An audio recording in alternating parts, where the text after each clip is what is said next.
ശ്രീ പഴകുളം മധു, ദേവസ്വം ബോർഡിലെ ഉദ്യോഗസ്ഥർക്കെതിരെ അടക്കം അന്വേഷണം വേണം എന്ന് കോടതി പറയുകയാണ് എങ്കിൽ ആ ഉദ്യോഗസ്ഥർക്ക് പിന്നീട് അവിടെ തുടരാൻ കഴിയുമോ?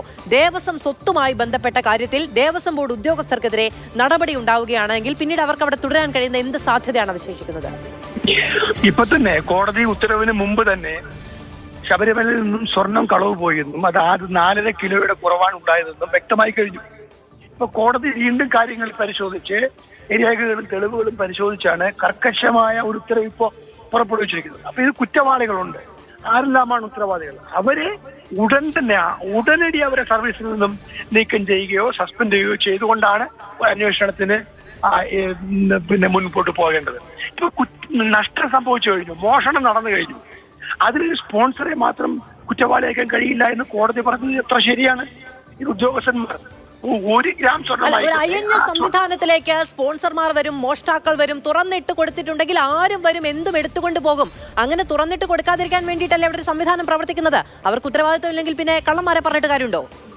തീർച്ചയായിട്ടും കള്ളന്മാരെ പറയണ്ട, സ്പോൺസറെ മാത്രം പറയണ്ട. ഇത് കള്ളൻ കപ്പലിൽ തന്നെ ഉണ്ട്. കപ്പൽ എന്ന് പറയുന്നത് ദേവസ്വം ബോർഡാണ്. അതിലെ ഉദ്യോഗസ്ഥന്മാർ മാത്രമാണോ അതോ അതിലെ മേലാളന്മാർക്ക് പങ്കുണ്ടോ? അവിടെ നിന്ന് മേപ്പോട്ട് കയറിൽ പിടിച്ചു കയറിയാൽ ഈ സർക്കാരിലെ ഉന്നതന്മാർക്ക് ആർക്കെങ്കിലും പങ്കുണ്ടോ? ദേവസ്വം സംവിധാനമാകെ കുത്തൊഴിഞ്ഞിരിക്കുന്നു.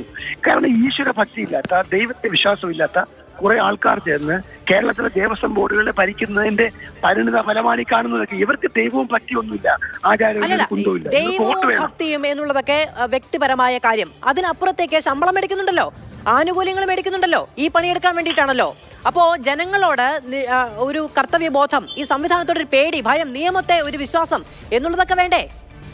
തീർച്ചയായിട്ടും വേണം. സ്വർണം ശബരിമലയിൽ നിന്ന് കൈമാറി കൊണ്ടുപോകുമ്പോൾ അതിനെ അനുധാവനം ചെയ്യേണ്ട ഉദ്യോഗസ്ഥർ. ഇപ്പൊ 39 ദിവസമാണ് ഈ സ്വർണം സ്പോൺസറുടെ കയ്യിൽ മാത്രം ഇരുന്നത്.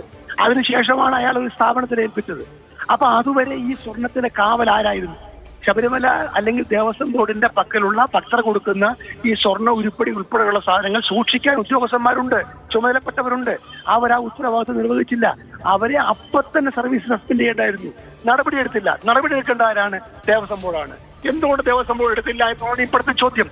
അപ്പോൾ ഈ 4.5 കിലോ സ്വർണം കളവ് പോയതല്ല, ഇത് മോഷ്ടിക്കപ്പെട്ട സ്വർണമാണോ അതോ ഇത് കവർന്നെടുത്തുകൊണ്ട് പോയതാണോ? ഇതിന് ആരാണ് ഉത്തരവാദി? ആ സംഭവത്തെ കുറിച്ച് അന്വേഷിക്കാൻ ദേവസ്വം ബോർഡിന് ഒരു താല്പര്യം ഉണ്ടായിരുന്നില്ല.